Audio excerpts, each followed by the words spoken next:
ನಮಸ್ಕಾರ ರೈತ ಮಿತ್ರರೇ, ಇವತ್ತು ಫಸ್ಟು ನಾನು ಬೆಳಿಗ್ಗೆ ಎದ್ದ ತಕ್ಷಣ ಹೋಗಿದ್ದೆ ಅರಿಶಿನ ಬೇಯಿಸೋ ಮಿಷಿನ್ನ ಪೂಜೆ ಮಾಡೋಕ್ಕೆ.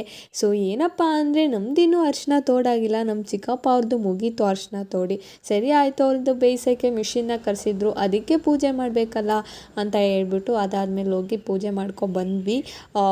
ನಮ್ಮ ಕಡೆ ನಾವು ಈ ಥರ ಮಿಷಿನಲ್ಲಿ ಬೇಯಿಸ್ತೀವಿ. ಇದು ಬಂದು ಒಂದು 2 ವರ್ಷ ಆಯಿತು ಅಷ್ಟೇ. ಅದಕ್ಕೆ ಮುಂಚೆ ಗುಂಡಿ ತೋಡಿ ಒಲೆ ಮಾಡಿ ಅದರಲ್ಲಿ ಅರಿಶಿನದ ಬಾಣಲಿ ಇಟ್ಟು ಅರಿಶಿನ ಬೇಯಿಸ್ತಾ ಇದ್ರು. ಇವಾಗ ಟೆಕ್ನಾಲಜಿ ಮುಂದುವರೆದಿದೆ, ಎಲ್ಲದಕ್ಕೂ ಮಿಷಿನ್ ಬಂದಿದೆ, ಇದಕ್ಕೂ ಬಂದೈತೆ. ಬಟ್ ಇದು ಕಷ್ಟನೇ, ಬಟ್ ಅದಕ್ಕಿಂತ ಇದೊಂದು ಸ್ವಲ್ಪ ಈಸಿ ಮೆಥಡ್ ಅಂತ ಹೇಳ್ಬೋದು.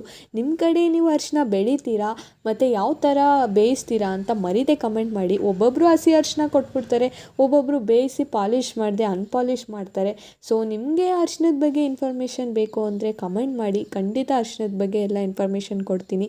ಯಾವ ಥರ ಅರಿಶಿನ ಯಾವ ಥರ ಬೇಯಿಸ್ತಾರೆ, ಯಾವ ಥರ ಪಾಲಿಷ್ ಮಾಡ್ತಾರೆ, ಎಲ್ಲ ಯಾವ ಮಾರ್ಕೆಟಿಗೆ ನಾವು ಹಾಕ್ತೀವಿ ಅಂತ ಎಲ್ಲ ಡೀಟೇಲ್ಸ್ ಕೊಡ್ತೀನಿ. ಇವತ್ತಿನ ವಿಡಿಯೋ ಇಷ್ಟೇ, ಬಾಯ್.